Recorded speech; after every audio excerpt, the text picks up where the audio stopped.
¿Qué tal, jóvenes? Muy buenas noches. Hoy el tema está interesante porque es el extraño retorno de la maestra Elbester Gordillo. Para todos los que pensábamos que ya la maestra se iba a retirar, recién salía de la cárcel, estaba acusada de corrupción y delincuencia organizada. Fíjense nada más qué cargos, pero ya está en su casa desde hace unos poquitos meses, un poquito de tiempo, pero ha regresado a la escena política de una forma increíble. ¿Qué fue lo que pasó estos últimos días? ¿Qué pasó, Chanito? ¿Cómo estás? De una forma increíble. ¿Qué fue lo que pasó? Bueno, cuando Elbester Gordillo es vamos a ponerlo así, es llevada a prisión y llevada a juicio, dejó a un sucesor. Ahora, este sucesor es Juan Díaz de la Torre, muy cercano a Elbester en esos momentos. Lo había hecho secretario general del CENTE, del Sindicato Nacional de Trabajadores de la Educación. No es lo mismo que la CENTE, que es la Coordinadora de Trabajadores de la Educación, que es un grupo disidente, por cierto. Hola, Jaime, ¿cómo estás? Bueno, entonces, ¿qué pasó con...? Vamos a hacer una breve reseña de Elbester Gordillo. Bueno, ella es originaria del estado de Chiapas, maestra, se incorpora muy joven al PRI, por ahí de los años 70. Ella estuvo en el área de Nezahualcóyotl, aquí en el Estado de México, fue 2 veces diputada y me parece que una vez senadora, llegó a ser coordinadora del PRI en la Cámara de Diputados, y su apoyo hacia el partido ha sido muy importante. Bueno, ¿cómo llega ella al sindicato, a la dirección del sindicato?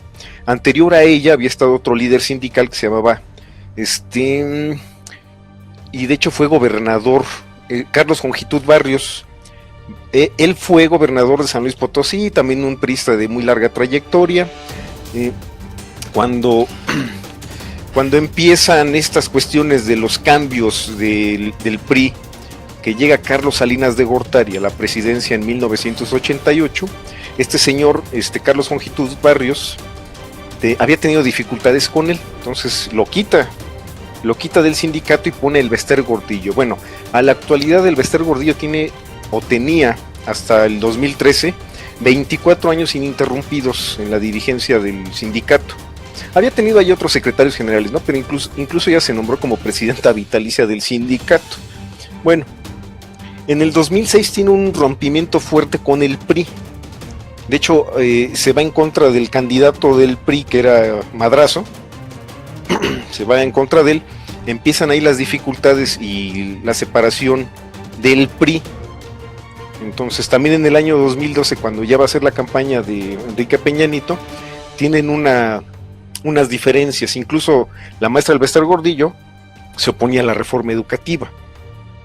Por eso en el año 2013 es cuando es la debacle, la caída de Elbester Gordillo, y llega a la cárcel, ¿no? Pero, ¿cuál es la nota interesante? Bueno, sale ya de prisión, todos piensan que la maestra se va a retirar, que ya va a dejar en paz la cuestión política. Sin embargo, parte de su familia sigue teniendo actividad en este transcurso de este tiempo que les estoy diciendo. Siguen teniendo actividad. René Fujiwara es uno de sus nietos, y el cual ha declarado a últimas fechas que está apoyando a Andrés Manuel López Obrador. Y algunos dirán, oigan, pero el PANAL, recordarán ustedes que Elbester Gordillo fundó un partido que se llama PANAL. Entonces ahorita les pongo las siglas de qué es el PANAL. Se hace su propio partido. Sin embargo, ¿qué pasa? Ella no tiene el control ya del partido, ni sus familiares, porque en el tiempo que ella estuvo en prisión, empieza a perder influencia tanto en el sindicato, aparentemente, como en el partido. Incluso tiene una pérdida personal fuerte, porque su hija, Mónica Arriola, que era senadora del PANAL, fallece en el año 2016. Entonces todo parecía que iba en debacle para la maestra, ¿no? Estaba en prisión, había perdido el liderazgo del sindicato, fallece su hija, pierde el control del partido. Entonces, este señor Juan Díaz de la Torre, pues vamos a decirlo tal cual, la traiciona, porque obviamente ella fue destituida, fue ingresada en la cárcel. Este señor, pues con negociaciones con el PRI, pues decide convertirse ya en el líder del sindicato. Los periodos de los líderes sindicales, en este caso es también sexenal, bueno, 6 años, ¿no? Este señor había dicho que él iba a estar 6 años y después ya se iba a ir, etcétera, etcétera, etcétera. Pero ya estaba trabajando para continuar él como dirigente del partido. Bueno, entonces, sorpresa, la maestra es liberada. Parte de sus familiares ya están trabajando con Morena, ¿no? Dándole el apoyo. ¿Qué es lo que pretendía el PRI? Bueno, con la cercanía de las elecciones, deciden hacerse una jugada arriesgada, liberar a la maestra. Porque hay que reconocer algo, la mayor parte de los profesores de este país están en contra de la reforma educativa.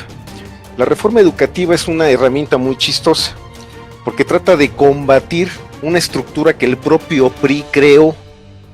Esta estructura de las escuelas, de las normales, de las formas de heredar las plazas, eso también se replicaba en otros sindicatos, pero fue un constructo del PRI, que después dijo, bueno, pues lo vamos a destruir, teniendo en contra a todos los profesores y hasta la actualidad.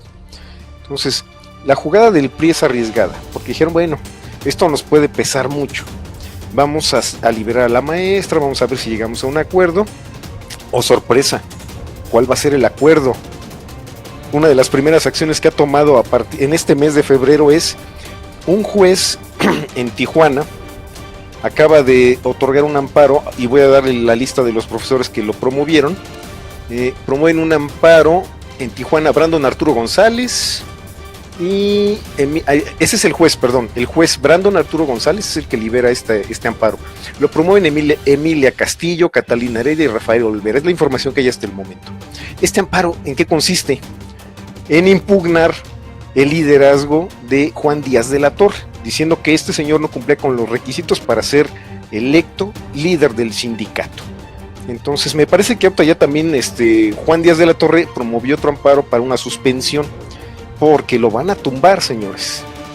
Lo más probable es que lo van a tumbar. Y entonces, ¿qué está sucediendo? ¿Vuelve a tener poder la maestra? Sí. Los que pensaban que la señora se iba a retirar de la vida política, pues nos equivocamos. Me cuento entre los que estaba en esa idea. No va a suceder así. En el peor momento le ocurre esto al PRI, cuando está definitivamente en picada. Nada les ha salido bien, ninguno de sus cálculos les ha salido como ellos pensaban, sino por el contrario. Toda esta suma de situaciones y de errores, porque no hay otra manera de decirlo, esta serie de errores que han sido promovidos además por la gran corrupción de este sistema político que ha creado el PRI a lo largo de 80 años, se lo está comiendo. Si ustedes se acuerdan de esta figura de la serpiente que se está devorando a sí misma, empezando por la cola, eso es el PRI en este momento. Y regresó la maestra, con todo lo que vaya a implicar en esta cuestión. Bueno, ¿hacia dónde va a ir el apoyo de los maestros?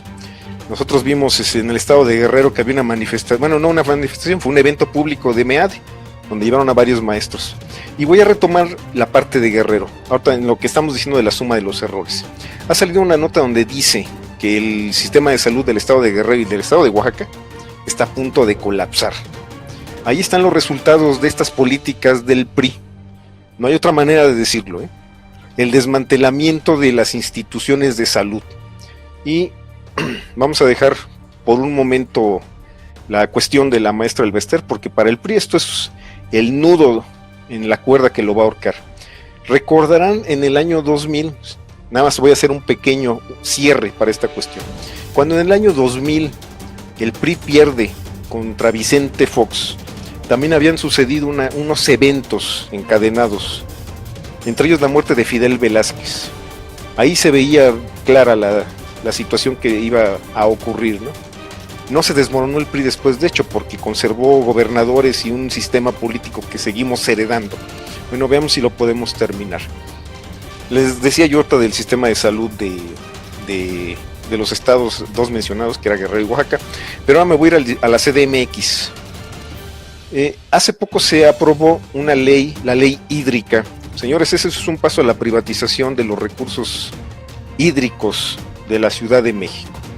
Ya les pasó en Puebla. Aquí lo sorprendente es que haya sido por parte de un gobierno que se dice de izquierda, que es el PRD. Esta votación se hizo con con legisladores del PAN, del PRI y del PRD, ¿sí? Pareciera que se están tratando de adelantar antes de lo que ya vamos a ver qué va a pasar en julio. Parece que van a perder la ciudad, es muy probable que van a perder la ciudad.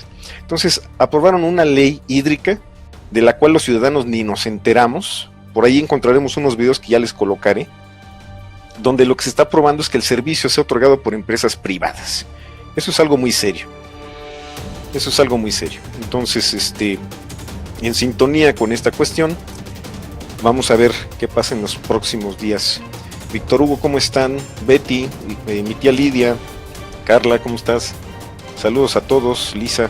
Bueno, estamos ya por concluir esta plática. Esta fue sobre estos dos eventos. Me parece que el de la maestra del Baster es el más relevante por la implicación política, porque incluso gente cercana a ella, como es Miquel Arreola, está compitiendo por el PRI, por el gobierno de la CDMX. Sin embargo, su suegro se llama Heriberto Galindo Quiñones, está trabajando con AMLO, con Andrés Manuel. Él es uno de los encargados del área de comunicación social y lo de redes sociales, y etcétera, etcétera, etcétera. Ahí las cuestiones políticas se están poniendo muy interesantes. No dejen de leer y revisar, infórmense por favor, jóvenes. Vamos a ver hacia dónde va esta cuestión. Es muy importante la participación del ciudadano. Vamos a organizarnos para la cuestión de la revisión de qué va a pasar aquí en la ciudad, porque ya hay delegaciones donde se han convertido en cacicazgos de esta gente perredista. Entonces hay que estar atentos, porque no les vamos a dar chance de que sigan haciendo su labor de clientelas políticas y de coacción al voto. Eso de decir que les van a quitar las pensiones o los servicios de salud o X apoyo de madres solteras porque van a votar por otro partido, eso está muy cabrón. Sí, muchos servicios ya están privatizados efectivamente por un gobierno que se decía de izquierda. Ellos han visto que el negocio está en esto de las empresas, ¿no? Muchas y algunas, yo no podría señalar directamente a cuáles, ¿no?